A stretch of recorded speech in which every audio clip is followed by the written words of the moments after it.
wabarakatuh. Perkenalkan, nama saya Hazam Dhani. Di sini saya ketua kelompok dengan Fatur Rahman akan menjelaskan tentang menganalisis bagaimana motor bisa meredam getaran menggunakan shock breaker dan transfer function-nya.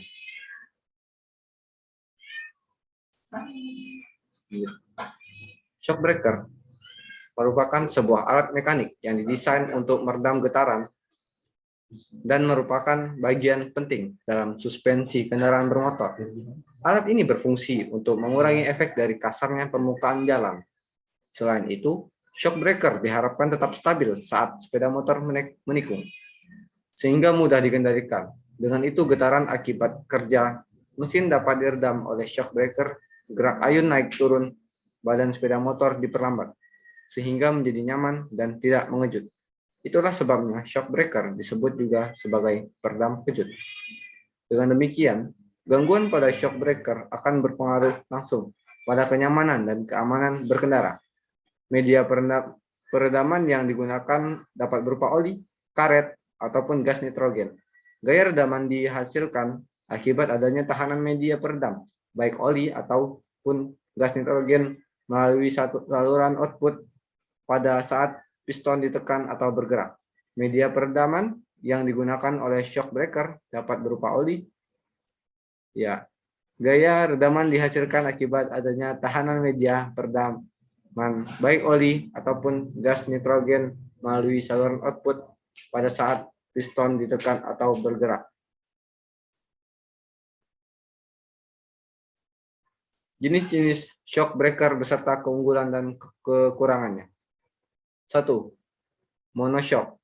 Keunggulan, lebih stabil dalam meredam guncangan, memiliki ukuran yang ideal sehingga tidak memakan tempat saat dipasang, banyak digunakan untuk motor sport dan skuter matic, nyaman digunakan saat melintasi cornering di jalan beraspal karena bobotnya yang ringan dan karakternya yang kaku.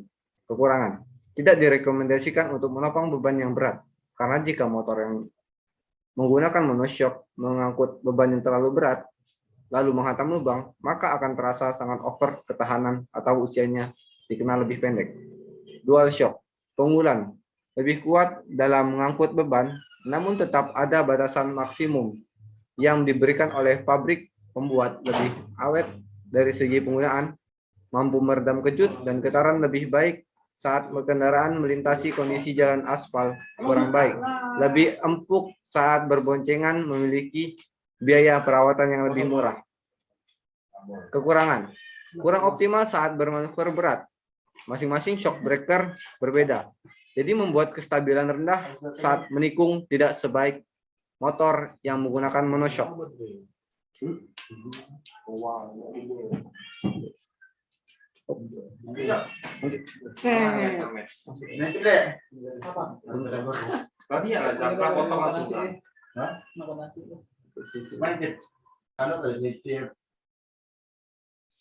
Oke, kita lanjutkan. Pada sistem osilasi energi mekanik terdisipasi akibat gaya gesekannya, jika energi mekaniknya berkurang, maka dapat diartikan bahwa gerak pada sistem teredam.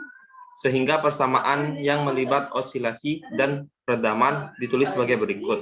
F total sama dengan F pegas ditambah F peredam. F pegas sama dengan min Kx dan F peredam sama dengan min Bf. M df per dt sama dengan min Kx min Bf. Contoh perhitungan nilai rata-rata sebagai berikut. Untuk data sepeda motor Mio Sporty 1700 rpm, getaran shock breaker jalan rata-rata. Data 1 2,9, data 2 8,8, data 3 4,5. Sehingga rata-rata sama dengan data 1 ditambah data 2 ditambah data 3 per 3. 2,9 ditambah 8,8 ditambah 4,5 per 3 sama dengan 4,5. Analisis peredam getaran menggunakan shock breaker pada motor Mio Sporty. Frekuensi getaran shock breaker pada Mio Sporty 1113,7 cc merek Yamaha dengan pembebanan 50 kg menggambarkan semakin cepat putaran mesin atau RPM, maka semakin besar pula laju getaran yang dihasilkan pada shock breaker. Laju getaran paling tinggi pada sepeda motor Mio Sporty yaitu dengan putaran mesin RPM 5.500 yaitu sebesar 20,8 mm per second kuadrat. Pada profil jalan bergelombang, selanjutnya nilai getaran terendah terjadi pada putaran mesin RPM 3.500 yaitu sebesar 5,2 mm per second kuadrat.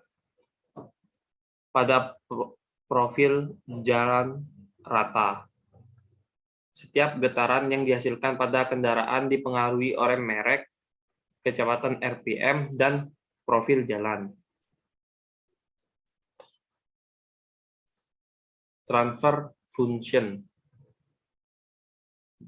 G sama dengan TF transfer function min 39,25 S pangkat 2 dikurang 2,45 second dikurang 5.125.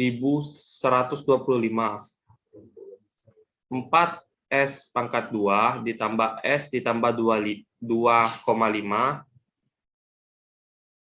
T sama dengan feedback G,1.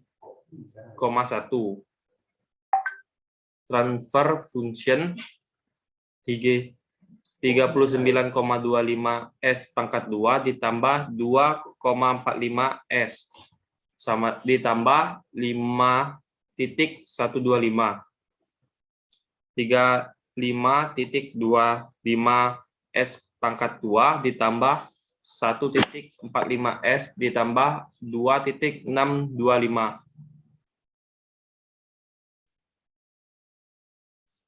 Mungkin begitu saja yang dapat kami sampaikan. Terima kasih. Wassalamualaikum warahmatullahi wabarakatuh.